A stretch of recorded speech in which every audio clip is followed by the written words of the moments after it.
So if you're dealing with a tarot deck that has illustrated pip cards, there's a neat trick for learning very quickly how to read the meaning of any card in the pips. All you need to do is to look at the 2s, the 5s, and the 10s, and to use the sequence of those 3 cards in each suit to help you lay out the story that each suit is unfolding regarding the energy of its element. So we can make our home with any tarot deck, whatever, any deck that we pick up, if we just remember one thing, and that is the tarot is always telling a story, and it's always telling the same story. It's telling the story of the self, of how it is that the self becomes full of experience, how it is that the self becomes actualized, how the blank slate that is the fool meets and actualizes as the world. How do we go from nothing to everything? How do we go from innocence to experience? The tarot is always telling this story of self-meeting world, self-becoming world. And it tells that story in each of the suits. It tells that story first in the major arcana at an archetypal cosmic level. And then it tells that story in 4 different ways through the lens of the 4 different elements, the elements of earth, air, fire, and water, the elements that are expressed through the suit elements of the minor arcana suits. So it tells the story of the self, of how the self becomes actualized in terms of the story of the cups, the story of water or soul, heart, emotion, spirit. It tells the story of the self from the standpoint of the wands, the standpoint of fire, the standpoint of will and volition and drive and inspiration and responsiveness, right? It tells the story of the self from the standpoint of the pentacles, of earth, of natural process, of the body and embodiment of the material realm. And finally, it tells the story of the self from the standpoint of the swords, the suit of air, the suit of mind, the suit of understanding, the suit of discernment, of how we make our way in the world by making sense of the world. Once we realize that the tarot is telling the same story, we can use another fact of the tarot to help us find our bearings with, again, any tarot deck that we pick up. And that fact is that the number 10 is king in the tarot. Even though the major arcana, for instance, has 22 cards, it's still telling the story of the movement from the fool to the world. So when we take these 2 cards away, we have the magician moving through to judgment. We've got 20 cards, which break into 2 decades, 2 movements, 2 mini suits within the major arcana suit of 10. Of course, when we move into the minor arcana, we are dealing explicitly with ace through 10 in each of the 4 minor arcana suits. So 10 is king, right? 10 is the number. I mean, we got 10 fingers. It's no surprise that 10 is important. 10 was an incredibly important number for Pythagoras. It's been an incredibly important number for the history of philosophy and religion in the West. So small wonder that it would be important in the tarot. Why is it important, though? Like, how does it help us? Because once we realize that 10 is the structure upon which the story is told, then we can make sense in a very quick shorthand of the trajectory of that story in each of the 4 minor arcana suits. So each suit begins with an ace that represents the kind of the sheer gift of that suit's energy, right? And that gift, that sense of it being a gift, is completely conveyed with this imagery that Pamela Coleman Smith took up from the history of tarot, from the Mousset, and before the Mousset, from the earliest Italian decks, this image of this hand, like handing forth the fruit, right, or the seed of that suit. So the gift of cups, the gift of wands, the gift of pentacles, the gift of swords, the gift of water, gift of fire, gift of earth, gift of air. So each suit begins with a gift, and immediately when we get into the second card of that suit, the question of what happens with that gift in the suit, of how the story is going to unfold, that question gets posed. So the Two of Cups poses the question of the gift of cups as the question of, how do I love? How do I love?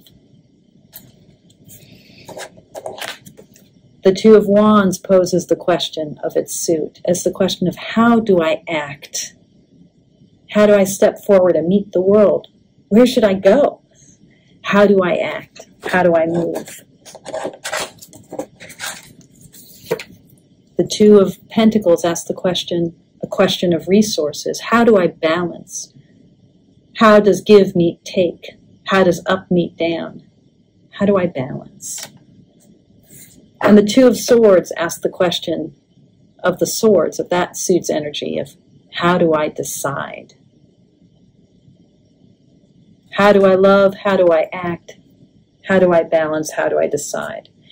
And it's now moving from that question to the midpoint of the story's trajectory, the 5 card, that tilting point in the suite of 10 cards. The 5 card will tell us how that problem plays out in its most conflictual register. Remember that, 5 is the turning point, right? The middle point of the suit.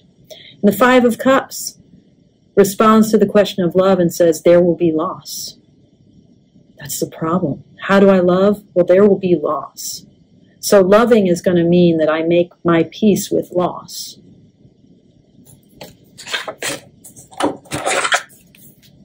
The 5 of Wands responds to the question, how to act, and says, okay, you want to know how you act? You're going to meet opposition. How do I act?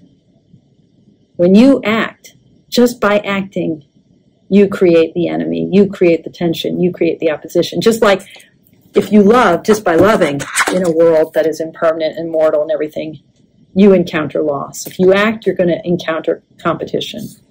The question of balance, of give and take that the suit of Pentacles raises says, okay, how do I balance? You won't. There will be insides and outsides. There will be winners, there will be losers.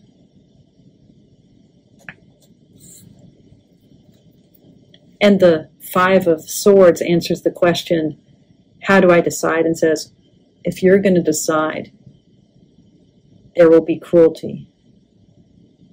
There will be shame. There will be degradation. Decision creates enemies. Just like action creates competition. Just like love creates loss. Just like balance creates insides and outsides. So the 2 card poses the question. The 5 card shows the underbelly of that question. And then the 10 shows the resolution. So the 10 of Cups, if the question of love leads to the question of loss, the 10 of Cups says family. Yes, you will love, there will be loss, and there will be the next generation. There will be the consolation of family. There will be the consolation of kith and kin. The 10 of Wands responds to the question of, yeah, you're going to meet opposition, and you're going to have to carry your opposition with you. That's the only resolution. You're not going to overcome it. You're going to have to carry it. The 10 of Pentacles answers the question of balance, which, remember, there's insides and outsides, and says, yep, there will be, so create your legacy. Create your wealth. Pass what you've gained forward. There will be give and take. Make sure that the giving continues after your death. This doesn't undo the problem of inequity. In fact, it passes it on to the next generation, but it says, yeah, okay. Carry it forward. Allow the wealth to build. Right? Maybe in that generosity of the next generation, the inequity will be resolved. And the 10 of Swords responds to the question of cruelty, degradation, and shame that comes with what does it mean to decide? What does it mean to create sides, to create this and not that? It says the only resolution will be the loss of ego. This reading helps explain why the Swords are such an important suit to me. the utter desolation of the Ten of Swords is the ultimate trajectory of the story of self as ego, as self as decider. The only resolution is the end of ego, the transcending of ego, the dissolution of ego. So, this is how I read the stories of each suit. I invite you, I urge you, play with your cards. Take your illustrated pip cards and lay them out. Lay out Ace 2, 5, and 10 and see what the story is. See if you can tell the story of how the gift that the ace presents, how that gift is turned into a question in the 2, and how that question finds its underbelly in the 5, and how that underbelly and the question are resolved in the 10.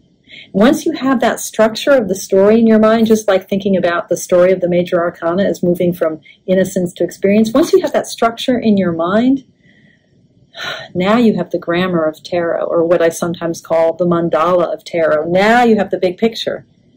And then as you pull whatever card you pull, you can put it in your mind into that framework and make sense of it. Learn the structure. Go for it. And let me know how it works for you. Okay? Thank you for watching. Thank you for your practice. Take good care. And yes, I am in a featureless conference room. I'm on call tonight, so this is how I'm spending my time while I'm making myself available for illness and crisis, which hopefully won't be encountered too much tonight. Take care, everyone.